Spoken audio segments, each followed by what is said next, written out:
Hello friend, আজকে হচ্ছে আমাদের স্কুলে খেলা। তো খেলা দেখতে চলে এসেছি। সামনে স্কুল, তারপর রাস্তা, তারপর মাঠ। তো নাচ হবে, নাচের জন্য সবাই রেডি হয়ে গেছে। ওটাই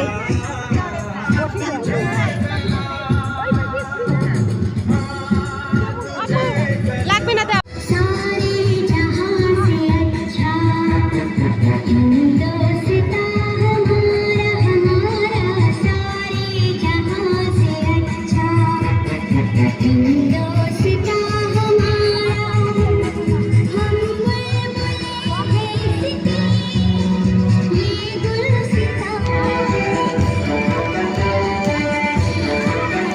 তো নাচ শেষ হয়ে গেল, এখন খাচ্ছি 12 বাজে। আর সৌরভ খাবে ফুচকা, তার জন্য দাঁড়িয়েছে।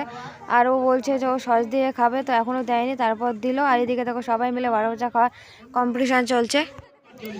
তো তারপর হচ্ছিল 200 মিটার ছেলেদের দৌড়। তো ছেলেদের 200 মিটার হওয়ার পরে মেয়েদের 200 মিটারের দৌড় ছিল। তো মেয়েদের হচ্ছে, তো 200 মিটার ছেলে মেয়েদের দৌড় হওয়ার পরে এখন 400 মিটারের দৌড় হচ্ছে ছেলেদের। তো 400 মিটার দৌড় শুধু ছেলেদের ছিল, মেয়েদের ছিল না। তো 400 মিটার দৌড়ের পরে এখন 800 মিটারের দৌড় হচ্ছিল। আমার দিকে কেউ তাকিয়েছে, একে আমরা ছোটো বলে ডাকি, কারণ এরা দুজন জমজ। তো আর বড় হচ্ছে ওর মায়ের কোলে, ছোটোকে বৌদি কোলে নিয়েছিল। মিউজিক্যাল বল খেলা হচ্ছে, মানে একজনের কাছে আরেকজনকে দেওয়া হচ্ছে, যেখানে গান বন্ধ হবে সে মানে আউট হয়ে যাবে। লাস্টে হচ্ছিল পিটি। তো পিটি হওয়ার পর খেলা শেষ হয়ে যাবে।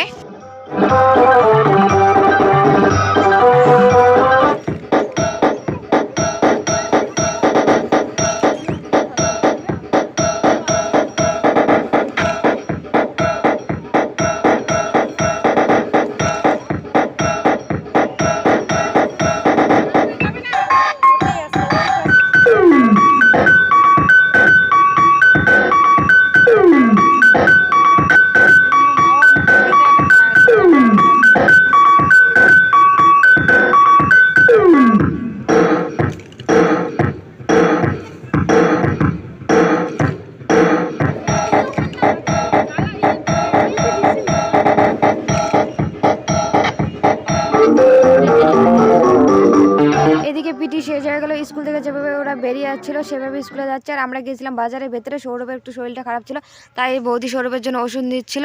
এদিকে দেখো ছাপের প্যাকেটের সাথে একটা করে প্লাস্টিকের ডাব্বা দিচ্ছে। ভিডিওটা এইটুকু, অবশ্যই সবাই কমেন্ট করে জানাবে আমাদের স্কুলের খেলা তোমাদের সবার কেমন লাগলো।